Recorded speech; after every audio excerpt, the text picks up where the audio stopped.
Exercise 2.3 में हम question number 15 start करें, मगर उससे पहले आप थोड़ा सा प्रीवियस जो लेक्चर्स हैं वो रिवाइज कर लें, तो आपको उसका जो लॉगरिथम लेना जो है आसानी से समझ आ जाएगा। अब देखिए, log with the base, log x with the base b is equals to k। ठीक है, b क्या है? बेस है। बेस के बारे में हमने क्या रीड किया था कि जो बेस है उसको जो है पॉजिटिव होना चाहिए। b इज़ ग्रेटर देन 0 का मतलब है कि इस वैल्यू को पॉजिटिव होना चाहिए।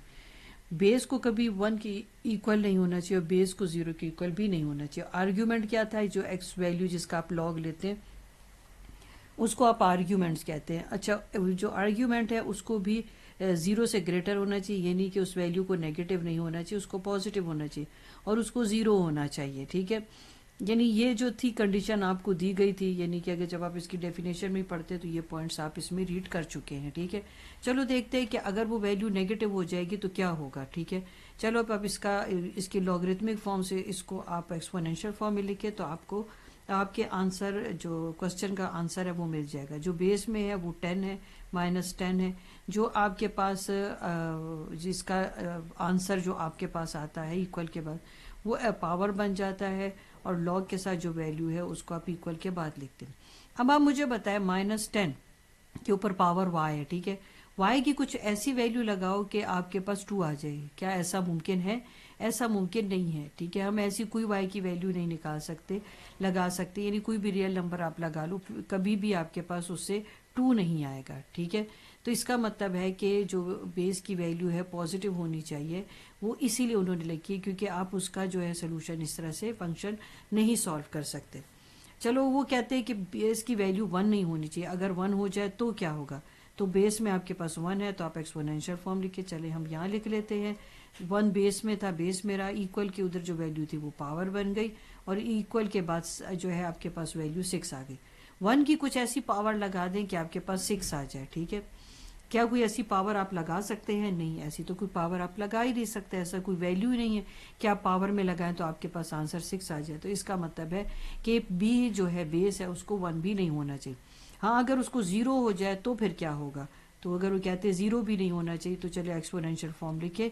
जो 0 बेस में था वो यहाँ पर भी बेस में रहा, इक्वल के उधर जो वैल्यू थी पावर बन गई और लॉग के साथ वैल्यू वाली वैल्यू एक्सपोनेंशियल फॉर्म में इक्वल के बाद लिखी जाती है। अब y की कुछ ऐसी वैल्यू लगा दो कि वो आपके पास 7 बन जाए, मतलब 0 की पावर कोई ऐसी लगा दो कि 7 बन जाए। तो ऐसी कोई वैल्यू हो ही नहीं सकती कि अगर हम उसको लगाएं तो वो हमारे को 7 दे दे। तो इसका मतलब है कि जो बेस है ना तो वो आपके पास नेगेटिव हो सकता है, ना 1 की इक्वल हो सकता है, ना ही वो 0 हो सकता है। ठीक है, अब हम आर्ग्यूमेंट की तरफ आते हैं क्योंकि हमारा क्वेश्चन बेसिकली इसके इर्द गिर्द घूम रहा है जो अभी हम एक्सरसाइज में करने वाले हैं। इमेजिन करें कि यहाँ पर मैंने एक वैल्यू नेगेटिव ले ली क्योंकि आर्ग्यूमेंट में उन्होंने कह दिया था कि वैल्यू x जो है आर्ग्यूमेंट उसको से ग्रेटर होना चाहिए, यानी कि पॉजिटिव होना, 0 से ग्रेटर होना चाहिए यानी कि वो पॉजिटिव होना चाहिए, और जो आर्ग्यूमेंट है उसको 0 भी नहीं होना चाहिए। तो अगर वो नेगेटिव हो जाता है तो क्या होता है? तो चलो हम इसको एक्सपोनेंशियल फॉर्म में लिख के देते हैं। ठीक है, जो बेस था वो बेस रहा एक्सपोनेंशियल फॉर्म में, इक्वल के उधर जो वैल्यू थी पावर बन गई और इक्वल के बाद आपने लिख लिया -4। अब मुझे आप बताएं कि 2 की कोई ऐसी पावर कर दें आप, यानी k की जगह कोई ऐसी वैल्यू, ऐसा रियल नंबर आप लगा लें कि वो आपको -4 दे दें।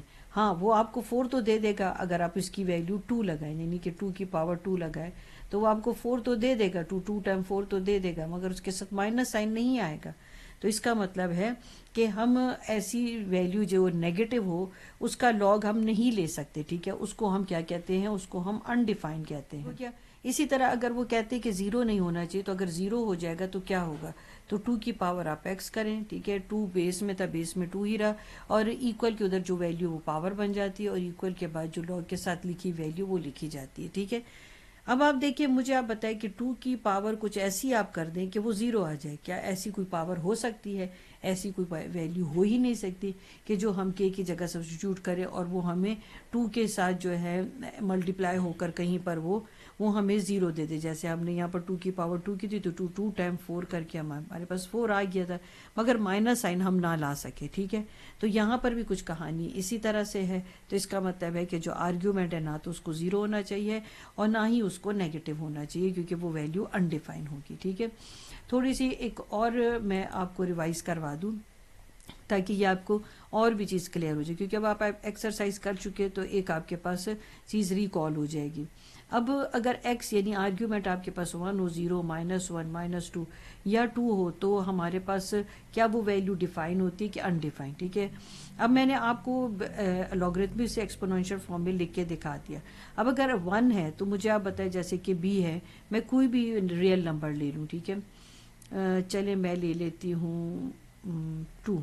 ठीक है, अगर 2 की पावर मैं ऐसी क्या करूँ कि मेरे पास 1 आ जाए, 2 की ऐसी क्या पावर करूँ कि 1 आ जाए, 0। ठीक है, अब देखिए 2 की पावर, अगर 2 मैंने b को जो है ना 2 ले लिया, ठीक है ना, 2 ले लिया मैंने, तो अब मैंने उसकी y की जगह 0 लगे, कोई भी रियल नंबर लगा दिया, तो मेरे पास अगर कोई भी वैल्यू की पावर 0 हो जाती है तो 1 हो जाता है। इसका मतलब है ये वैल्यू डिफाइंड है। ठीक है, यानी ये साबित हो चुका है कि अगर मैं यहाँ पर 0 लगाऊं तो ये 1 हो जाएगा, तो 1 = 1। ठीक है, अब हम आते हैं, अगर लॉग आपके पास आर्ग्यूमेंट 0 हो जाए और b कोई भी वैल्यू हो, चलो हम b को चलो फर्ज कर ले 2 हमने ले लिया। ठीक है, तो अब आप मुझे बताएं, मैं डिफरेंट कलर से करूँ ताकि आप क्या डिफ्रेंशिएट कर सकें। अब यहाँ b की वैल्यू मैंने समझी 2 लगा ली। ठीक है, अब मुझे आप 2 की ऐसी पावर करके दें कि वो मुझे 0 दे दे, यानी y की जगह कुछ ऐसा लिख के 0 दे, तो मैं y की जगह कोई भी रियल नंबर लिखूं। ठीक है, वो 2 को उतनी दफ़ा मल्टीप्लाई करके भी 0 नहीं आना। ठीक है, तो इसका मतलब है ये है अनडिफाइंड। ठीक हो गया। अब इसी तरह आप जो है दूसरा क्वेश्चन भी इसी तरह से आप जो है सॉल्व कर सकते हैं। ठीक है, अब आप b की जगह जो है आप इसी तरह जो है आप 2 सब्स्टिट्यूट करें। ठीक है ना, और आपको खुद ही पता चल जाएगा कि अब ये इस पर सॉल्व होता है कि नहीं। ठीक है, अगर आपने आर्ग्यूमेंट -1 ले लिया तो 2 की पावर आप क्या करें कि आपके पास -1 आ जाए। ठीक है, y की ऐसी कोई हम ऐसा कोई भी रियल नंबर नहीं है कि वो मुझे 2 की पावर बन के -1 दे दे, तो ये भी अनडिफाइंड है। ये मैं आपको पहले भी एक बार लेक्चर दे चुकी हूँ, मगर अब एक्सरसाइज में कुछ ऐसे क्वेश्चन आ रहे हैं तो मैं इसलिए आपको रिवाइज करवा रही हूँ। अब b समझो मैंने 2 ले लिया। ठीक है, और मैंने उसको एक्सपोनेंशियल फॉर्म में लिखा यूँ। ठीक हो गया। अब मुझे आप बताएं ना, y की कोई ऐसी पावर करें, लिख दें कि आपके पास ये -2 आ जाए, ऐसी कोई भी वैल्यू नहीं पॉसिबल, तो इसको भी हम अनडिफाइंड कहते हैं। आप देख रहे हैं ना, नेगेटिव वैल्यू का लॉग हम जब ले रहे हैं तो हमें वो जो है, जब हम उसको प्रूव करके दिखा रहे हैं तो वो हमारे पास अनडिफाइन आ रहा है, इसलिए हम उसका लॉग नहीं ले सकते। एक और सिचुएशन से भी आप गुजर चुके हैं कि अगर लॉग की वैल्यू 2 हो मगर बेस में आपके पास एक नेगेटिव वैल्यू, तो क्या हम इसको क्या कहेंगे, ये डिफाइन है कि अनडिफाइन है। तो चले मैं यहाँ पर अब, तो ऑलरेडी आपके पास बेस में -10 है, तो अब आप y की ऐसी पावर कर दें कि वो आपकी जो 10 की वो जो पावर बने तो वो आपको जितनी बार भी मल्टीप्लाई हो तो 2 दे सके, तो ऐसी कोई भी वैल्यू एग्जिस्ट नहीं करती, तो हम इसको भी कह देंगे अनडिफाइंड। ठीक है, हमने देख लिया कि ये वैल्यू कैसे डिफाइन और कैसे अनडिफाइन है। अब हम एक्सरसाइज के क्वेश्चन की तरफ चलते हैं। एक्सरसाइज थी आपके पास 2.3, क्वेश्चन नंबर था इसमें आपका 15। ठीक है, उन्होंने आपको -4 दिया। ठीक है, पहले हम क्या करते थे, इसको x की इक्वल कर देते थे, फिर हम क्या करते थे, दोनों साइड पर इसके लॉग ले लेते थे। ठीक हो गया ना, taking log on both side करते थे हम। अब इसका सलूशन तो हम कर ही नहीं सकते, हम लिख लेंगे इम्पॉसिबल, क्योंकि हमने पढ़ा है कि नेगेटिव वैल्यू का लॉग हम नहीं दे सकते। ठीक है, इम्पॉसिबल लिखने के बाद आपने थोड़े से पॉइंट्स लिखने होंगे। क्यों इम्पॉसिबल है, क्योंकि लॉगरिथमिक फंक्शन जो है वो खाली पॉजिटिव रियल नंबर के लिए डिफाइन किया जाता है। ठीक है, या डिफाइन होता है। मैं लिख देती हूँ, logarithmic function define only for positive real numbers।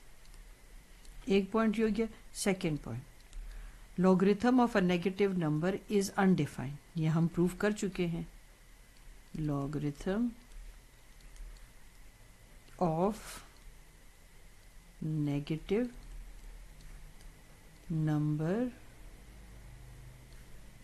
is undefined। अब इसकी थर्ड स्टेटमेंट देख लेते हैं। मैं इधर ही लिख देती हूँ आपको, थर्ड स्टेटमेंट हमने क्या था कि जब हम इसको एक्सपोनेंशियल फॉर्म में लिखते हैं, सिंस अ नेगेटिव नंबर और B expressed as a power of a positive base। ठीक है, ये मैंने आपको यहाँ पर एग्जांपल में सिखा दिया। जब आप एक्सपोनेंशियल फॉर्म में लिख रहे थे और आपकी बेस पॉजिटिव थी तो आप नेगेटिव नंबर उससे नहीं जो है प्रूव करके दे सकते थे। ये देखिए यहाँ पर, ये यहाँ पर, ठीक है, ये नेगेटिव वैल्यू है और ये जहाँ पर आपकी पॉजिटिव बेस है, तो कोई भी आप पावर यहाँ पर ऐसी नहीं लगा सके जो आपको नेगेटिव नंबर दे सके। ठीक हो गया, और ये यहाँ पर आपका क्वेश्चन सॉल्व हो जाता है। ठीक है।